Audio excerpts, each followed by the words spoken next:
সবচেয়ে বড় ব্যাপার হচ্ছে যে এখানে জাতীয়তাবাদী দল কখনো তার নিজস্ব প্রতীক নিয়ে এখানে নির্বাচন প্রায় 25-30 বছর যাবত করে না। রফিকুল ইসলাম বকুল করেছিল, তার আগে আর একজন করেছিলেন, এই দুইজন। তার আগে যিনি ছিলেন তিনি শিক্ষা প্রতিমন্ত্রী ছিলেন। আশা করি যে আগামী দিনে আমাদের শিমুল বিশ্বাস একজন মন্ত্রী হিসাবে আমরা দেখতে পাবো।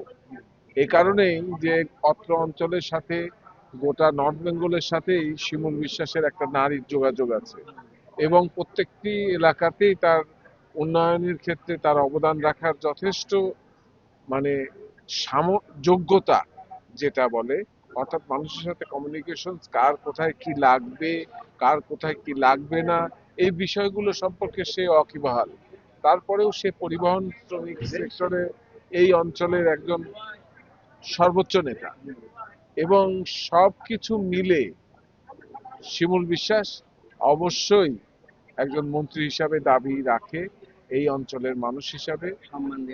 এবং এবং আমরা মনে করব আমাদের দলের যিনি প্রধান, আমাদের চেয়ারম্যান মহোদয়, এবং উনি অবশ্যই আমাদের কথা রাখবেন। আমাদের পরিবহনে মালিক শ্রমিকের সমন্বয়কে বাংলাদেশের শামসুর রহমান শিমুল বিশ্বাস।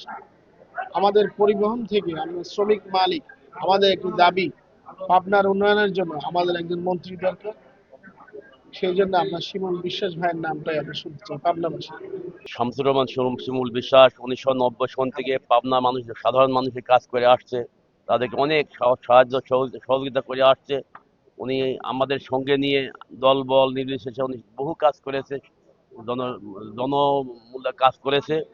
পাবনাবাসী এই 5 আসন, পাবনা 5 সদর আসন, আমরা কোনোদিন এই 54 বছর কোনো মন্ত্রিত্ব পাইনি। সবার আশা ইচ্ছা যে শিমুল বিশ্বাস এত ভোটে ব্যবধানে জিতছে, আমরা আশাবাদী উনি পাবনার নেতৃত্ব দেবে, একটা মন্ত্রিত্ব পাবে। পাবনাবাসী এরা বড় একটা আশা, আমরা আশাবাদী তারেক রহমান তার এই আশা, আমাদের আশা পূরণ করবেন।